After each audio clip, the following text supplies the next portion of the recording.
That belongs to somebody? Oh.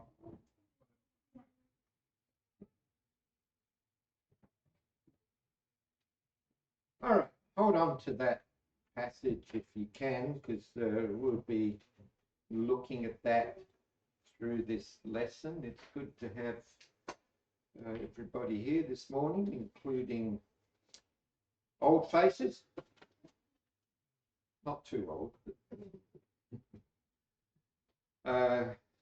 Yes, it's always good to have people here. Fortunately, we've got some that have been missing for a while, like Michael and Samantha, and it'd be good to contact them if you do have their contact number. Going back to this Bible reading, there were times when Jesus went very much against the thinking of his day.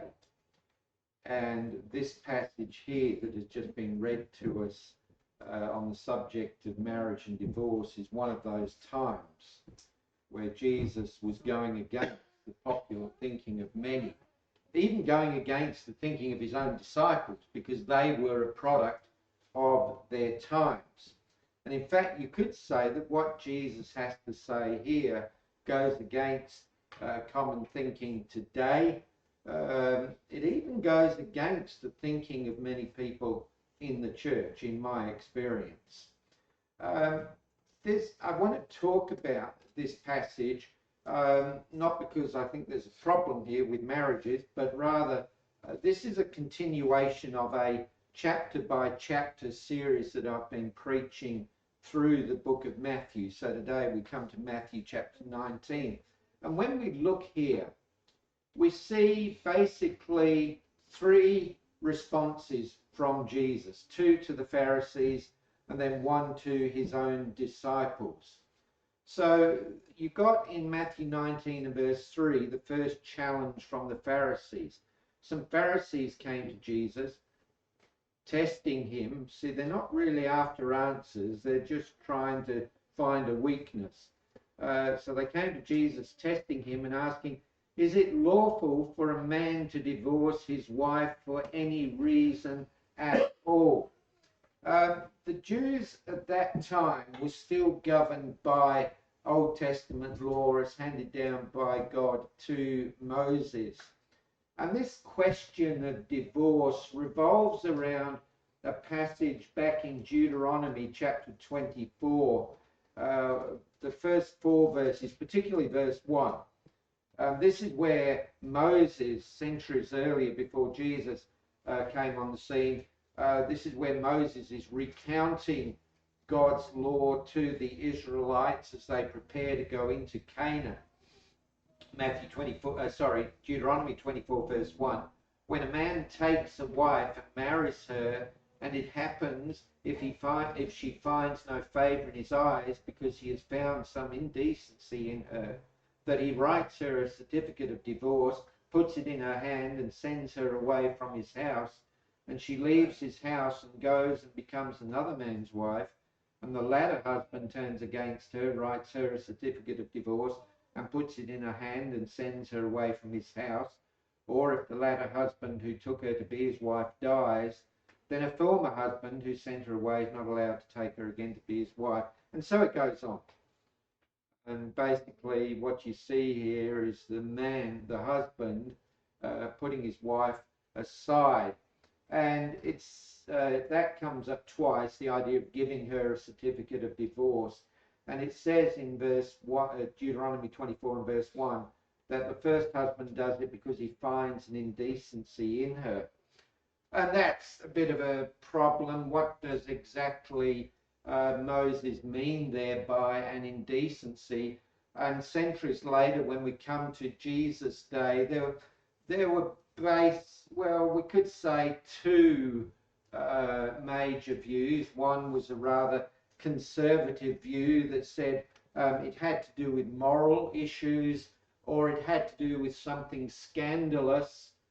So if your wife had engaged in some sort of scandal, then you might put your wife aside. But others took a much more liberal view on this, a much more easygoing view, And the view was that you could divorce your wife for just about any reason at all.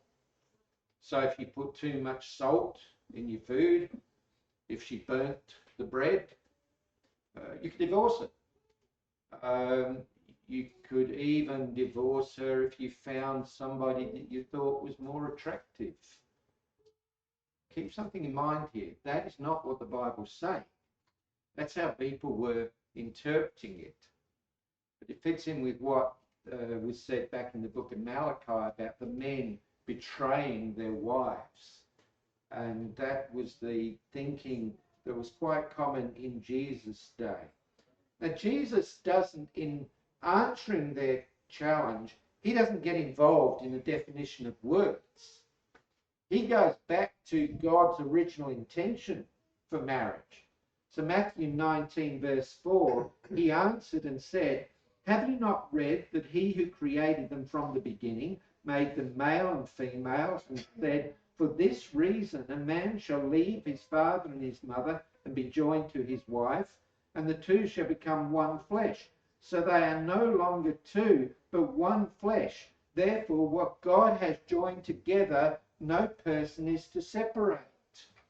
So Jesus here is drawing from the creation description back in Genesis chapter 2, where God creates a wife for Adam. And Jesus said, look, here when marriage takes place, God is joining two people together. And if it's God joining two people together, then human beings should not pull them apart. That's the message from the passage. That's the message from God's original creation intention.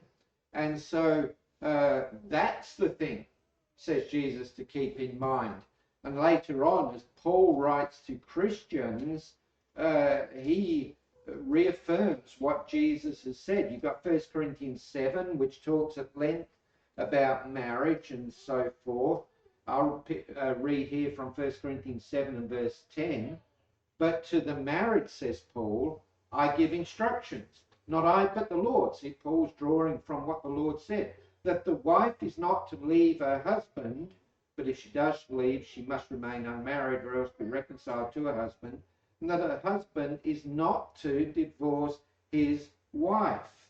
But to the rest I say, not the Lord. So this is something now that Paul is drawing from the inspiration of the Spirit. "But to the rest I say, not the Lord, that if any brother has an unbelieving wife and she consents to live with him, he must not divorce her. And if any woman has an unbelieving husband and he consents to live with her, she must not divorce her husband." So what's the message there? Whether it's two Christians married or a Christian married to somebody who's not yet converted to Christ, the idea is you maintain the marriage, which ties in with the principle that Jesus was teaching in Matthew chapter 19, that God intends marriage to be something lasting. So that's the first response. Well, the Pharisees are quickly onto that. Jesus said you shouldn't be divorcing. Well, the Pharisees remember Matthew 24, and so in Matthew, not Matthew 24, Deuteronomy 24, sorry. Then coming back to Matthew 19 and verse 7, they challenged Jesus and they said to him, "Why then did Moses command to give her a certificate of divorce and send her away?" So in effect, they're saying to Jesus, well, you're saying there's no divorce, but back here in the law, it does say there's divorce. So you've got it wrong. Jesus says, no, you're missing the point there. He goes on in verse 8. He said to them, "Because of your hardness of heart, Moses permitted you to divorce your wives. But from the beginning, it has not been this way. And I say to you, whoever divorces his wife except for sexual immorality and marries another woman commits adultery." So Jesus said the only reason that was in the law was because of human hardness of heart. That's not the way God planned it. It's not the way God established it in the beginning. And he said to them, the idea here is still, unless there has been adultery, then marriage is to be lasting. You can't divorce for any reason at all. And Jesus had actually talked about that earlier in the Sermon on the Mount, back in Matthew chapter 5 and verse 31. And this is Jesus speaking. Now it was said, whoever sends his wife away is to give her a certificate of divorce. But I say to you that everyone who divorces his wife, except for the reason of sexual immorality, makes her commit adultery, and whoever marries a divorced woman commits adultery. So again, Jesus is reaffirming God's intention for marriage. Well, if you read the parallel account in Mark chapter 10, Jesus now leaves that group and goes to a house, and the disciples go with him, and there the conversation continues. And one of the points raised by the disciples is not a question, but it's a statement. Matthew 19 and verse 10, the disciples said to him, if the relationship of the man with his wife is like this, it's better not to marry. And they're reflecting the thinking of their day, because a common idea was, well, if you don't like your wife, just divorce her. Again, that's not what the scriptures taught. That was their thinking. And now Jesus is saying, no, it's not like that. And so they reflect the social attitude at the time and think, well, if this is the way, then it's too hard. Marriage is a bit of a trap. What if I don't like my wife? What if she's not a great cook? You mean I have to stay married to her? Well, Jesus goes on and responds to this idea. And this is a bit challenging. This is a struggle to understand. At least that's the way I find it. And not just me, but if you read various views on this, you'll see different views coming through. So Matthew 19 verse 11, but he said to them, to his disciples, not all men can accept this statement, but only those to whom it has been given. For there are eunuchs who were born that way from the mother's womb, and there are eunuchs who were made eunuchs by people, and there are also eunuchs who made themselves eunuchs for the sake of the kingdom of heaven. The one who is able to accept this, let him accept it. What's he talking about there? How does that respond to the disciples' comment? Well, as I indicated, there's a number of different views. One is that Jesus is referring back to his comments in Matthew 19 verses 3 to 9, where he's emphasized the idea of lasting marriage. On that basis, then, Jesus is saying here that not everybody can or will receive what he's been saying about the permanence of marriage. Because the fact is that what he has said is not relevant to everybody. As I said, this is a view that some hold to.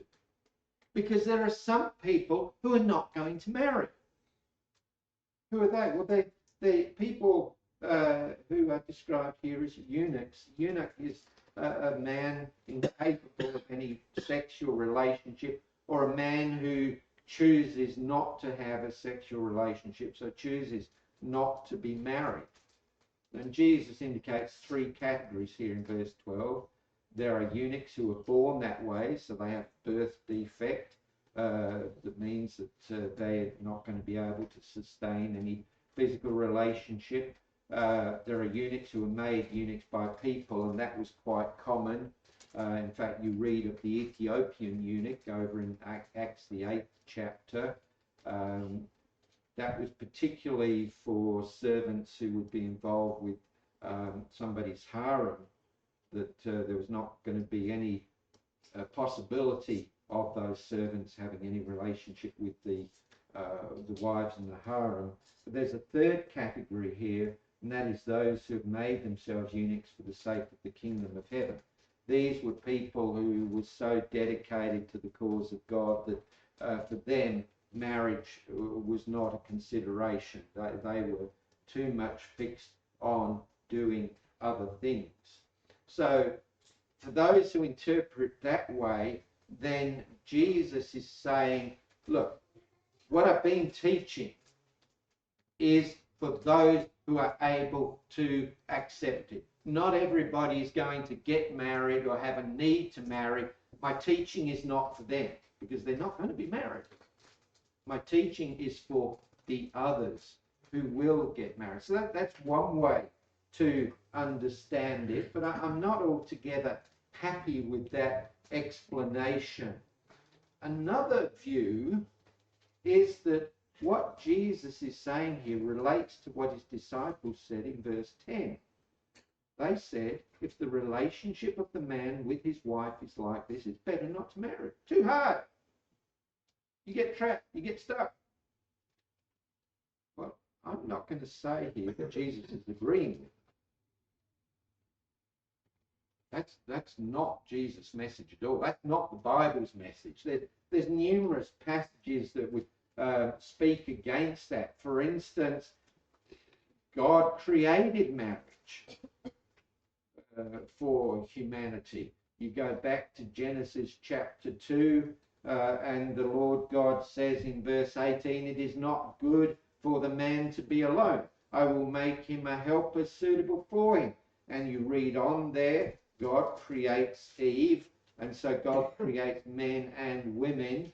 And it says in verse 24 there, for this reason a man shall leave his father and his mother and shall be joined to his wife, and they shall become one flesh. Jesus has already referred to that. So number one, God established marriage. So marriage is a positive thing. It's a good thing. What's more, even when Christianity came into being, following Jesus' death and resurrection, marriage, again, was a good thing. For instance, Paul makes a statement over in 1 Corinthians chapter 9 about even the apostles, as committed as they were to the work of Christ, they were free to marry. You look at 1 Corinthians 9 and verse 5. Do we not have a right to take along a believing wife, even as the rest of the apostles and the brothers of the Lord and Cephas? We have a right to be married to a believing wife. And that was the case with Cephas, he says. Who's Cephas? Cephas is Peter. And we know that Peter was married because earlier in the book of Matthew, Matthew 8 and verse 14, we read of Peter's mother-in-law. So we know he was married. And then you can go on a bit further to 1 Timothy chapter 3, and you find there that elders and deacons in the church are to be married. It was part of their, if you like, preparation and experience to work with people and to help people. 1 Timothy chapter 3 and verse 2, an overseer, and if you look at the words overseer and elder and so forth, you see that it's all talking about the same thing. An overseer then must be above reproach the husband of one wife. And then going down a little bit further to verse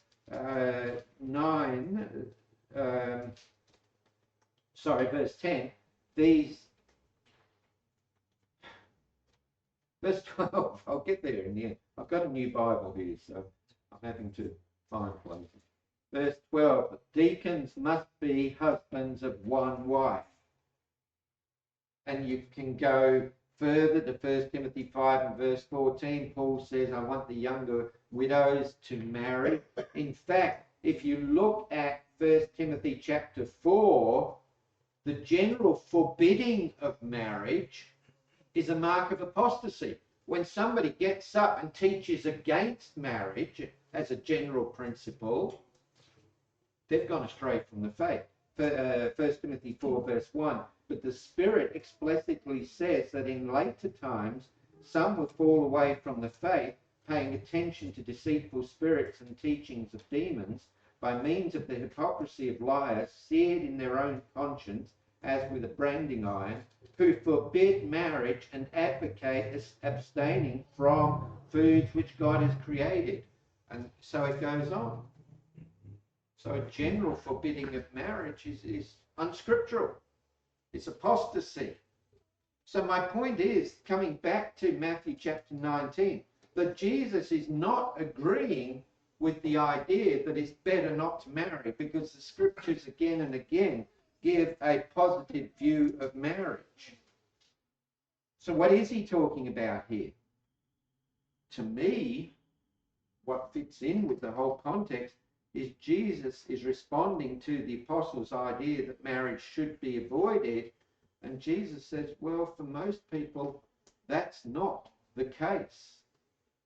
Verse 10, the disciples say, if the relationship of the man with his wife is like this, better not to marry. Jesus says in verse 11, not all men can accept this statement, but only those to whom it has been given. Well, who are they? They're the ones who are eunuchs. They're the ones who are incapable of engaging in a sexual relationship, as would be the case in marriage, or they're so committed to the cause of Christ, the cause of God, that for them marriage is not a priority in their lives. Now, for them, better not to marry. Natural not to marry. But not everybody is in that situation. And so for the rest who do marry, then Jesus' teachings back in Matthew 19, verses 3 down to verse 9, are applicable, are relevant. In other words, for those who marry, you need to approach marriage as a lifelong commitment. And that agrees with what Paul has to say later on, as Paul applies the teachings on this subject to Christians. All of 1 Corinthians 7 is dealing with this whole issue of marriage and the lasting nature of marriage and so forth. Now, Paul over in 1 Corinthians 7 says that, yes, there are some situations where it is advisable to remain single. One of those situations is in 1 Corinthians 7, beginning in verse 26. I think then that this is good in view of the present distress, that it is good for a man to remain as he is. Are you bound to a wife? Do not seek to be released. Are you released from a wife? Do not seek a wife. And so it goes on from that. But I want you to notice something there. Paul says in verse 26, it is good in view of the present distress that a man should remain as he is. So there was difficult circumstances there, and if you were to marry in the midst of those difficulties, it was going to be very, very difficult. So that was one situation where at that time, in that situation, it could be better not to marry, although it goes on to say, however, if you want to go ahead and get married, that's fine, that's not a problem. You go on to verse 32, but I want you to be free from concern.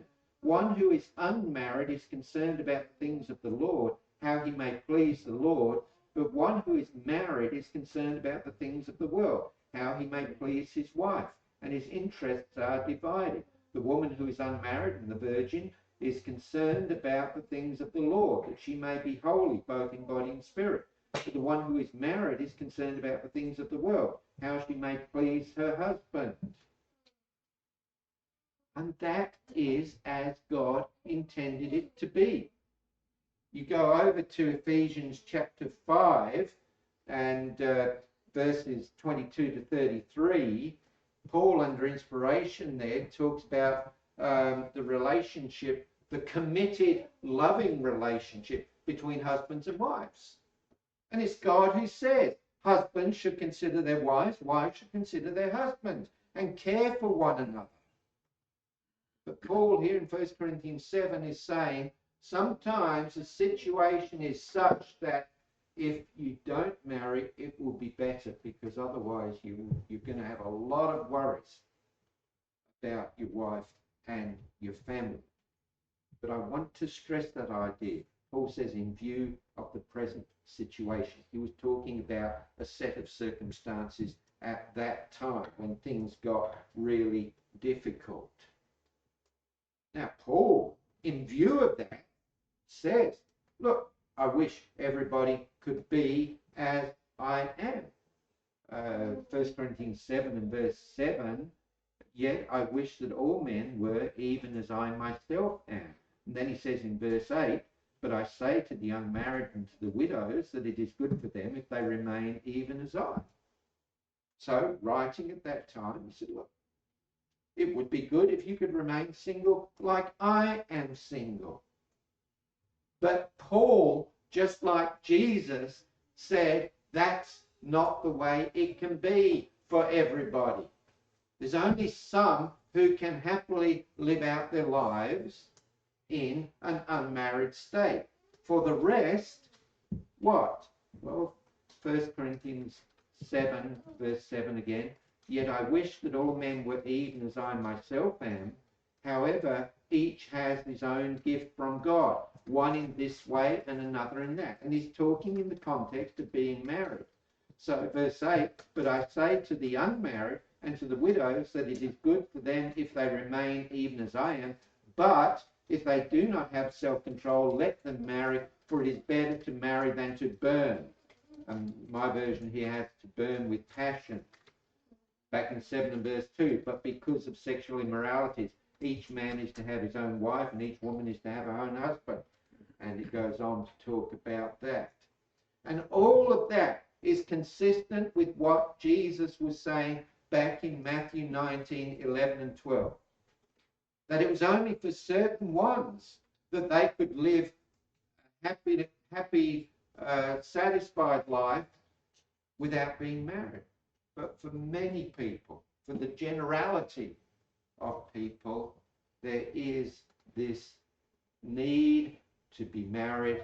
And so Jesus' point is you need to accept that if you are married, then marriage is a binding relationship.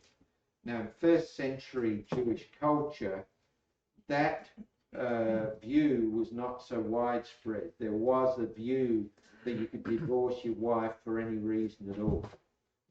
But Jesus, and remember Jesus Christ is the Son of God, he said differently. Remember too that Jesus Christ spoke the words of God. We talked about that last week. Even the disciples, shaped by Jewish culture, wanted a more casual attitude towards marriage. Therefore, they found what Jesus had to say rather difficult to accept. And many people today find it difficult to accept this, and indeed will not accept this. And unfortunately, that comes across even in the church. But at the heart of the matter lies what Jesus quoted in Matthew 19 and verse 6. Having said that the two become one flesh, Jesus goes on to say they are no longer two, but one flesh. Therefore, this is the conclusion that comes out of that. What God has joined together, no person is to separate. That's God's intention. That's God's will. Now, what does that all mean to us?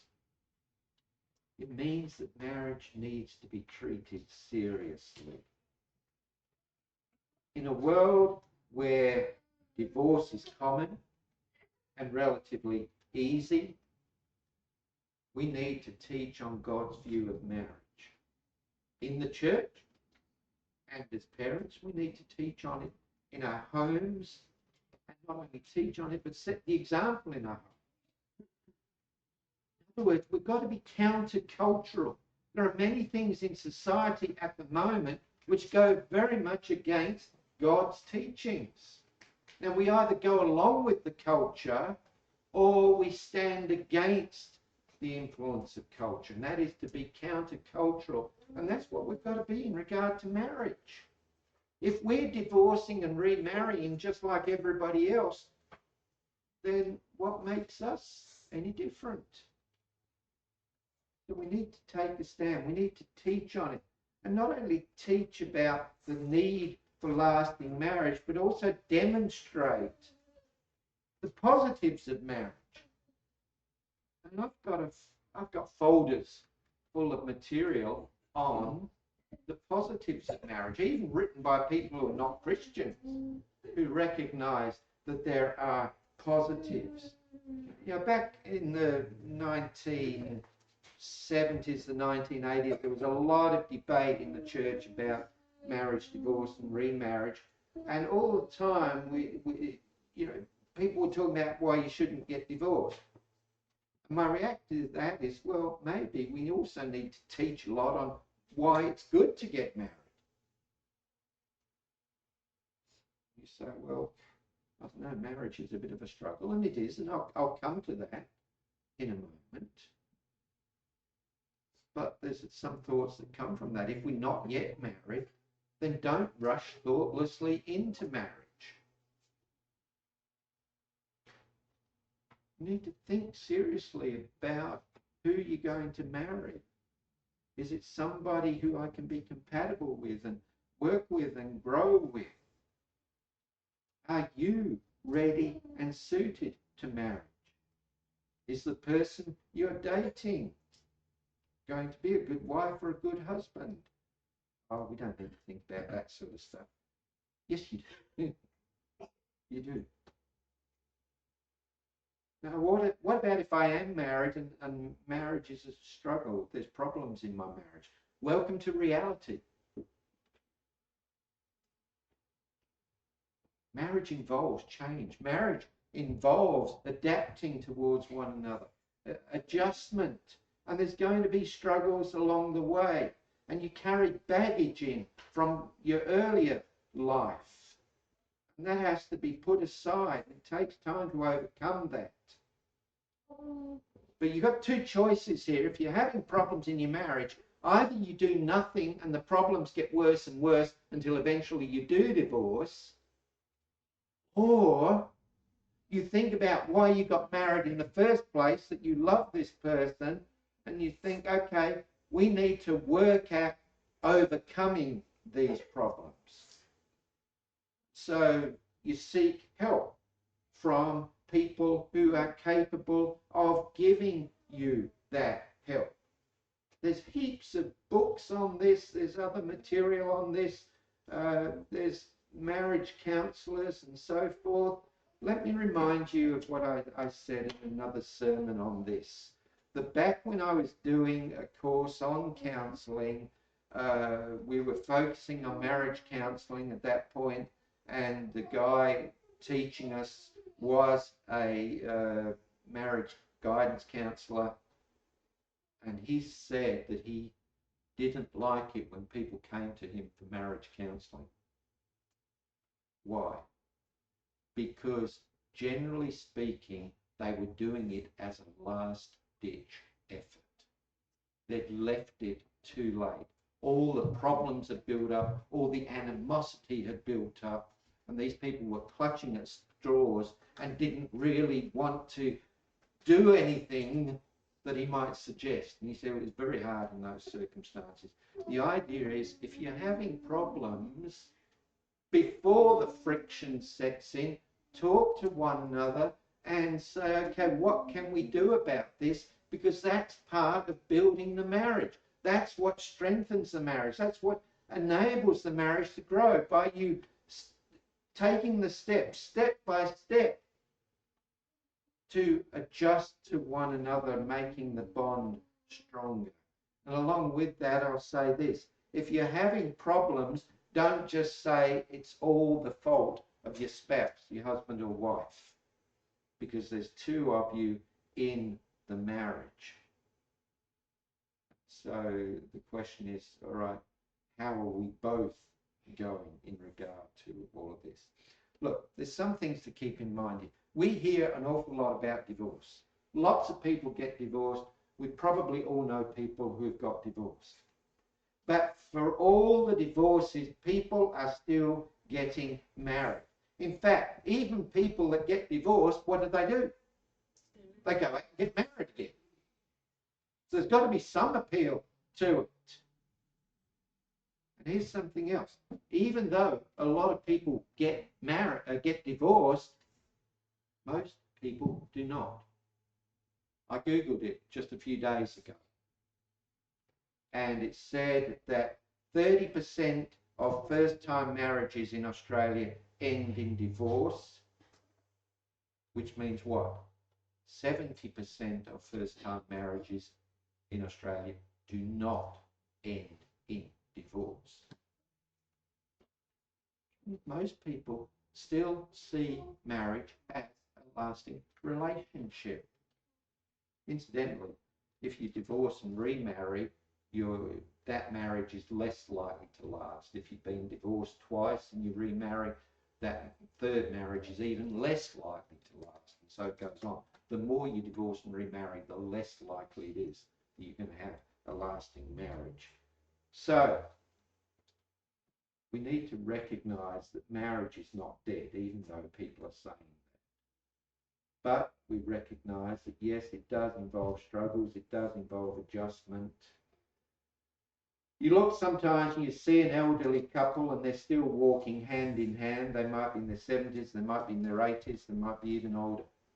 You think, boy, aren't they lucky? They haven't had all of the struggles that I've had to go through. And so here they are late in life and they're still happily married. No, it wasn't like that. It wasn't that they avoided the problems, it was they faced the problems together and worked out a way through them in some way or another. Probably if you talk to them, they'd say, no, it wasn't easy at times, but we got through it. Jesus said in Matthew 19 and verse 8 that it wasn't marriage that the problem. He said there, because of your hardness of heart, Moses permitted you to divorce your wives. It was human stubbornness, human hardness. God established marriage. And if God established marriage, that tells us that there's something good in it. You say, well, I'm still waiting for the good to come along. Well, instead of waiting for the good to come along, make the good happen. Use that proactive word, which is proactive. Do something about it to make good things happen in your marriage. I was looking through an old file that I had, and this was a newspaper article. It wasn't a church article, and it says something like, marriage takes work. In other words, you don't just lounge around waiting for things to happen. You say, right, we're going to work at this relationship and build it. Well, I'm waiting for the problems to go away. Well, do something about the problems. Work together to make the problems go away. Seek help. And rather than complaining and saying, oh, my wife's changed, my husband's changed, they're not what they used to be. Maybe, just maybe, the problem there is that you haven't changed. Because marriage involves change. When you put two people together, there's got to be adjustment. And that means there's got to be some positive changes. So again, what we're saying here is this is something to be worked at. It's something to be developed. Marriage, happy marriage doesn't occur by accident. Oh, we've just got married. We're so much in love. Yes, you got what you call the honeymoon phase. Yeah, for that early stage, it's all roses. But the adjustments, the realities come along. And if you deal with them, you cement your relationship more and more. God designed marriage, so marriage can be a blessing, but it takes two committed people with the same goals working together to make that happen. And if we will do that in our marriages, then we will experience the blessings that are part of marriage. So what are we talking about here? We're talking about a commitment to God, a commitment to God's ways that in turn prompt us to have a commitment to our husband, to our wives, to making marriage what it can be if we will just apply some serious effort to it. So the question is, are we going to listen to God? Let's stand and sing.